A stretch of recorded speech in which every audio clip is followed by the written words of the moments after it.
Falta ambição. Falta um mínimo de ambição ao Fluminense dentro do Campeonato Brasileiro.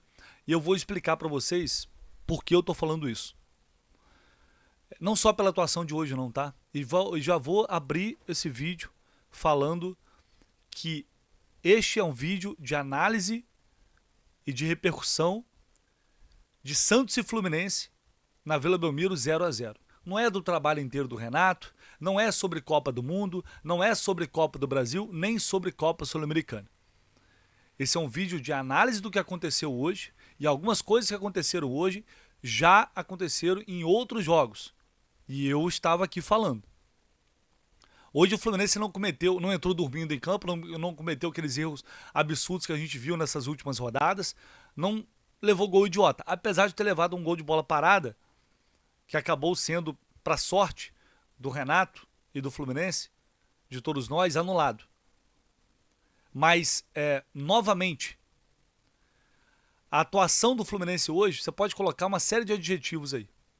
Poucos vão resumir o que a gente viu nesse segundo tempo, principalmente.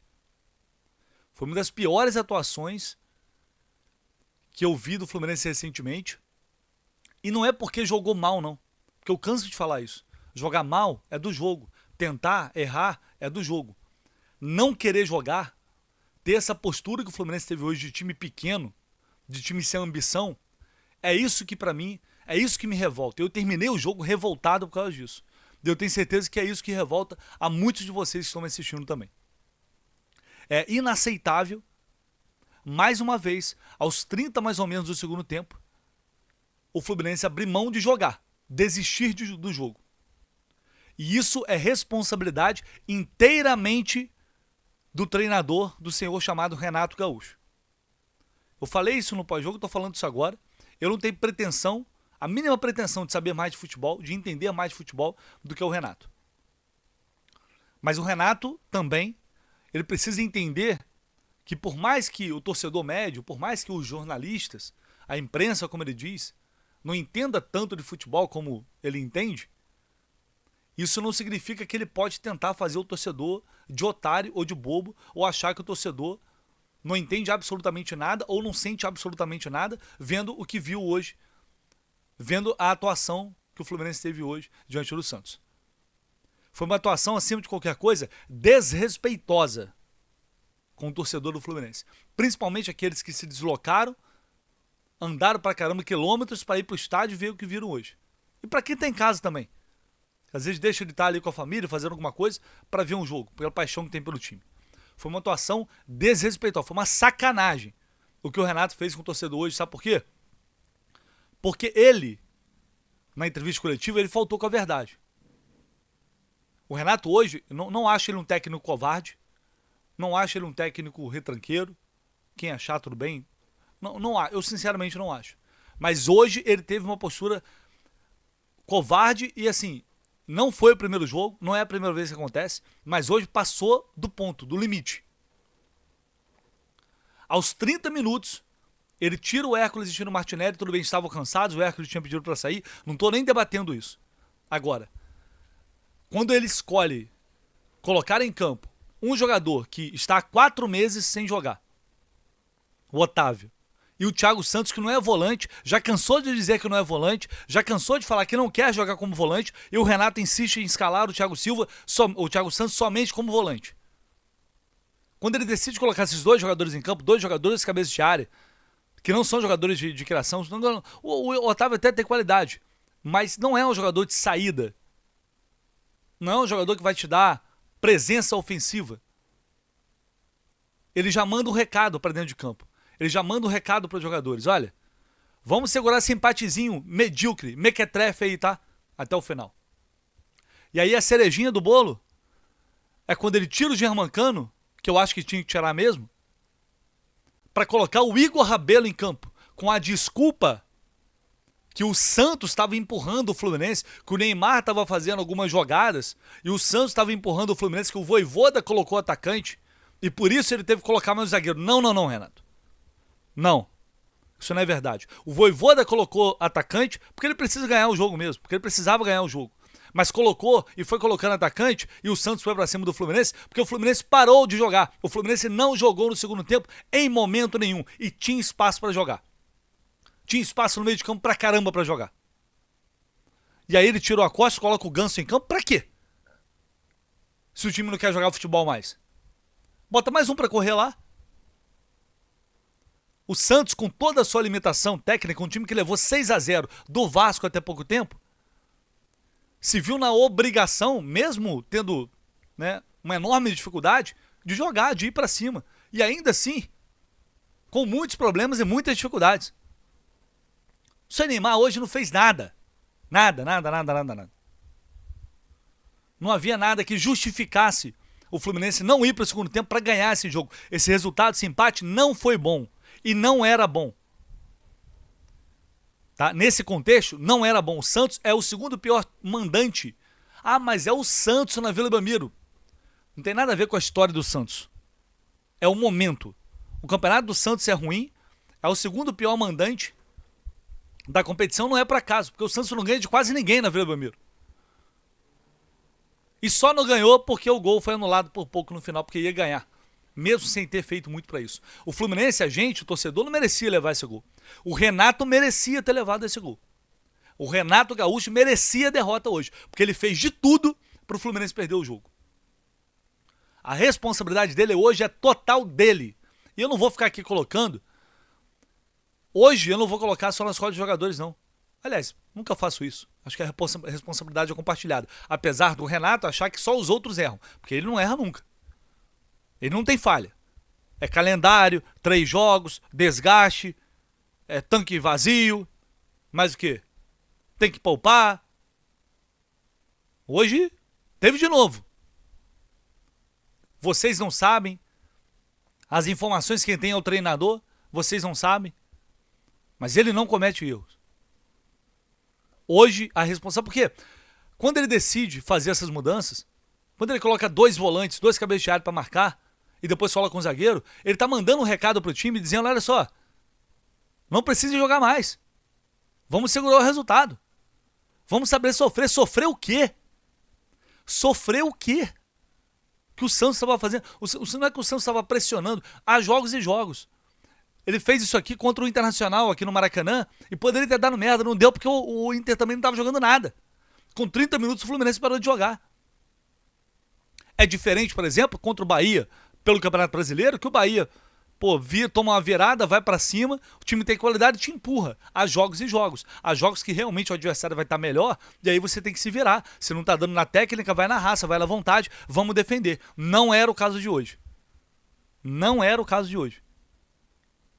É inaceitável a postura, as decisões que o Renato tomou hoje, nessa partida contra o Santos. É injustificável, e não havia motivo nenhum para isso. E por que eu tô falando de falta de ambição? Eu vou trazer um trechinho do coletivo do Renato aqui, mas, olha só isso daqui. Vou colocar na tela o que o Thiago Silva falou em entrevista à Globo depois do jogo. E me chamou a atenção. Aqui. A gente faz uma preparação sempre, obviamente, para vencer. Mas nem sempre é possível. No último jogo nós vimos isso. Estava um jogo bem equilibrado, teoricamente na nossa mão. Trocava com o Bahia. E aí, em um lance da gente, toma o gol e a gente perde o final do jogo. Hoje, teoricamente, era um jogo de 6 pontos. Mudança de treinador, clima favorável para o Santos, apesar da pressão. A gente tentou jogar com a pressão deles. O primeiro tempo foi mais equilibrado. O segundo, da metade para cá, acho que teve um domínio amplo deles. Mas acho que faz parte do futebol. Nem sempre a gente vai ganhar, mas quando não der para ganhar, a gente não pode perder como foi no último jogo. Entendem a questão da mentalidade que está sendo passada para esse grupo? Primeiro, a sensação que dá é de que só pensam nas Copas. Só vão dar o máximo nas Copas. Só vão jogar no limite nas Copas. Ah, mas eu não tenho como jogar todos os jogos com a mesma intensidade, com o mesmo nível. Sim, mas o Renato não fala tanto de grupo? Então tira quem está desgastado, tira quem não está afim de jogar e coloca quem está afim para jogar. Já que não vai dar para jogar, realmente não vai dar para jogar todas as partidas. Mas está começando uma data FIFA amanhã. Os jogadores vão ficar de folga e só voltam na sexta-feira. Hoje era o último jogo antes da data FIFA, para depois parar, repousar, descansar, recarregar. E a atuação que o Fluminense entrega no segundo tempo é essa. E aí, de novo, jogo de 6 pontos aonde? Que jogo de 6 pontos é esse? Que jogo? O Fluminense está lutando contra o rebaixamento agora? Porque o Santos está lá embaixo. A beira já está no Z4. O Fluminense está lutando contra o rebaixamento? É jogo de 6 pontos para quem? E assim, eu vou falar pro Thiago Silva, poderia ter se equivocado, interpretou mal, não sei, colocou mal ali uma fala, mas em nenhum contexto isso faz sentido. Nem falando do Santos e do Fluminense. O Fluminense não tá ali a beira. Por que é jogo de 6 pontos? O Fluminense ele joga o campeonato para não cair? É a meta do Fluminense apenas se manter ele para não cair? E aí vai brigar nas Copas, se tomar uma porrada, foi eliminado lá, acabou o ano. Essa que é a meta? Eu tô falando isso aqui constantemente. Não dá para sacanear o Campeonato Brasileiro. Não dá para subestimar o Campeonato Brasileiro. Porque não é só uma questão de passar sufoco, é porque se as coisas não dão certo lá, o Fluminense tem que estar nesse bolo para voltar para a Libertadores, tá fazendo um investimento alto para isso, e até por esse investimento não tem o direito de entregar esse nível de, não é atuação, não, é disposição, é vontade, é vibração, é querer ganhar o jogo.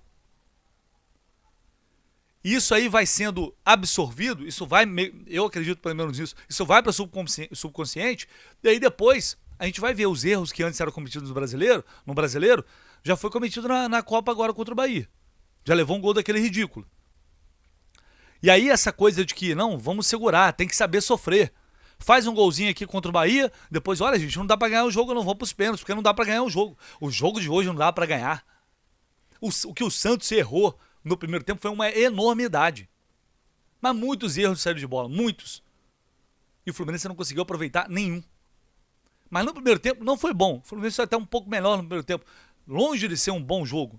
Mas ali ainda tinha uma vontade de atacar. Né? O time estava tentando fazer algumas jogadas, errando quase todas, beleza. Mas, e o Santos? Isso mostra o nível do Santos. No segundo tempo, resolveram achar que o empate era um bom resultado do início ao fim. Do início ao fim. Eu não consigo entender, eu não consigo levar isso de boa, eu não consigo aceitar. Respeito você que pensa diferente, que talvez ache que é um exagero, mas de novo, vou voltar quando eu abri o vídeo falando isso. É análise de Fluminense e Santos. Não é análise do ano, não é análise da temporada. E eu tô falando agora porque depois é muito fácil. Depois que perde, e hoje nem perdeu, é muito fácil falar. Sabe por quê? Se é eliminado pelo Bahia na volta da data FIFA aqui no Maracanã, aí é treinador vagabundo, ninguém presta, não tem trabalho, não tem jogador, é tudo jogador medíocre, jogador merda, diretoria merda, aí ninguém presta quando perde. E quando começa a ganhar, tem gente que não quer ouvir crítica. Então o que eu sempre tento fazer é uma análise dentro da minha, obviamente, da minha linha de coerência, de bom senso, das coisas que eu vejo que estão certas e das coisas que eu vejo que estão erradas. Um clube do tamanho do Fluminense, com o investimento que tem esses jogadores, com o que eles ganham para fazer o trabalho deles, eles não têm o direito de jogar o que eles jogaram hoje no segundo tempo. Aliás, não é nem de jogar, porque jogar futebol não jogaram. Mas de ter essa postura, essa falta de ambição, esse conformismo com o resultado medíocre diante do adversário mais fraco tecnicamente. Era jogo para ganhar, mais um. E o Fluminense não quis buscar a vitória em momento nenhum no segundo tempo. Então esse é o meu ponto. E a responsabilidade é toda sua, Renato. Eu vou colocar o trecho aqui do Renato, porque ele falou na coletiva, para vocês verem como eu acho que ele acredita que todo mundo é bobo. E ninguém entende nada realmente. Ninguém enxerga, ninguém vê nada. Vamos ver aí o que disse o Renato. Eu vou te explicar o porquê. O Vojvoda colocou 2 atacantes altos de área, eles tinham mais 2 zagueiros altos de área. Eu não abri mão de jogar cedo, não.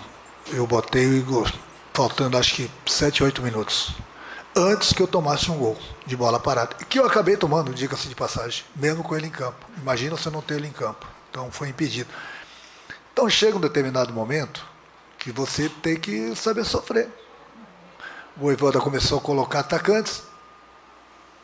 O Santos começou a empurrar a gente lá para trás, alçar bolas na área. É óbvio para o treinador colocar mais um zagueiro, ou mais um jogador alto, para que a gente não tome gol de bola parada. Então, no momento que você falou, eu abri mão de jogar cedo, o que seria cedo para você? Cedo para mim é 5 minutos do segundo tempo, 10 minutos do segundo tempo, 40 minutos do segundo tempo. Aí eu acho que você se equivocou. Então foi por isso que eu fiz as substituições. No momento que eu tirei um atacante, não adiantava tirar o Cano, colocar o Everaldo Kennedy, porque eu ia ter o mesmo problema lá atrás da bola aérea. Foi isso que aconteceu. Aliás, também, não sei se vocês perceberam, que o meu time já estava cansado desde o primeiro tempo. Pelo desgaste, que muita gente não entende. Eu troquei praticamente só 3 jogadores do jogo contra o Bahia. Que foi um jogo pegado, corrido, sofrido. Além do nosso time estar bastante desgastado. O Santos ficou a semana toda esperando a gente. Por isso que o meu volante pediu para sair, porque estava cansado, correu bastante, outro com cartão amarelo, enfim. Essas coisas. Vai, próximo. Não, meu time não tem titular, eu tenho um grupo. Então, exatamente sobre a cada 3 dias o meu time tem que estar em campo. Vocês viram que hoje o meu time está bastante desgastado. Se eu não mudar as peças, se eu não trocar o jogador, não é só lá na frente, não. Em outras posições também. Coloquei o Samuel 2 jogos seguidos, ia para o terceiro jogo, se viu no que deu. Então vocês têm que entender uma coisa. Quem tem as informações é o treinador dentro do clube. Quem conhece o jogador no dia a dia é o treinador com os jogadores. Então, quando o treinador tira um jogador, coloca outro, é por uma opção tática ou principalmente numa fase 10, porque o jogador está bastante desgastado. Eu não posso colocar sempre um jogador, seja o Everaldo, seja o Cano, seja mesmo o Kennedy, em todos os jogos. Se eu tenho 3 grandes jogadores aí na frente, por que eu vou preservar somente um? Eu faço a rodízio deles, todos eles estão tendo oportunidades e eu estou satisfeito com todos eles. Então, Renato, você acha que a gente está vendo outro jogo, né? Que a gente não tem as informações. Pois você falta com a verdade. Isso é faltar com a verdade. Isso é uma desonestidade intelectual. Porque ele não é bobo, ele sabe o que ele está falando. E ele sabe muito bem que o time não parou de jogar aos 40 do segundo tempo, quando entrou o Igor Rabelo. Que, aliás, ele fala que entrou para conter a bola aérea e levaram um gol de bola aérea. Levaram um gol exatamente assim. Ele sabe que não foi os 40 do segundo tempo. Ele sabe que o Fluminense não quis atacar no segundo tempo. Ele não fez nada para mudar a postura do time, muito pelo contrário. E desde os 30 minutos, quando ele coloca 2 volantes marcadores, ele não quer mais jogar e ele quer segurar o resultado. Então seja pelo menos honesto e sincero com o torcedor. Se vocês não querem jogar o Campeonato Brasileiro, deixa quem quer jogar e avisa pra torcida. Se for pra ter esse tipo de postura aí, avisa pro torcedor, pô. É mais honesto. Evita até a gente ter tanto estresse. Agora, vão ter que lidar com as consequências depois. Talvez ele consiga. Talvez o Fluminense tem total recurso de ganhar uma Sul-Americana. Pelo nível de enfrentamento. Tem condições sim de chegar numa final de Copa do Brasil. Tem? Claro que tem. Não é por 2 derrotas consecutivas, pelo jogo de hoje, que eu vou falar que não tem. Tem. Mas é certo isso? Vai dar tudo certo? O Renato está se escorando nos resultados desde que ele assumiu. E eu tenho falado isso aqui. Nem tudo é bom, nem tudo está sendo bem feito. Algumas posturas não estão corretas, não estão aceitáveis, mas já ganhando, ninguém quer falar nada. Então, eu acho que esse recado, essas declarações, essas respostas servem de alerta. O Renato é sempre o jogador que erra, é o jogador que não escuta, é o jogador que não faz, é o torcedor que não entende, é o torcedor que não vê, é o torcedor que não sabe. É a imprensa que sabe, que fala o que não sabe, é a imprensa que acha, é a imprensa que inventa. Sempre são os outros. Não tem uma análise crítica, não tem uma análise tática de nada do que acontece na partida. Nada. São sempre os mesmos bordões, as mesmas frases, as mesmas reclamações e assim a gente vai. Tomara que ele esteja certo, tomara que essa estratégia se respaldar no resultado, tomara que dê certo até o final. Pro bem dele, pro bem do Fluminense também. Mas, eu, enquanto estiver aqui, eu vou falar o que eu realmente acho e acredito com base em cada jogo. Hoje é a análise de Fluminense e Santos. Santos e Fluminense na Vila Belmiro. A postura do Fluminense, desses jogadores em campo hoje no segundo tempo, e do Renato, que é uma consequência do comandante, do que o comando pensa, foi uma postura de desrespeito com o torcedor. É a minha humilde opinião. Foi nojento ver o que o Fluminense jogou hoje no segundo tempo. É isso, vou ficando por aqui, a gente volta com mais informações, mais notícias. Em breve está começando uma data FIFA, 10 dias sem jogos. Vão ter o descanso Aliás, parecia que estava todo mundo desesperado pro jogo acabar logo, pra folga começar, né? Pois bem, tá aí, a folga começou. Quinta-feira tá quinta-feira de folga, sexta-feira retoma o trabalho. Na semana que vem tem o Bahia no Maracanã. O Bahia vai jogar finais da Copa do Nordeste agora, 2 jogos no meio da data FIFA. Será que semana que vem vai ter desculpa do tanque vazio? Vamos ver.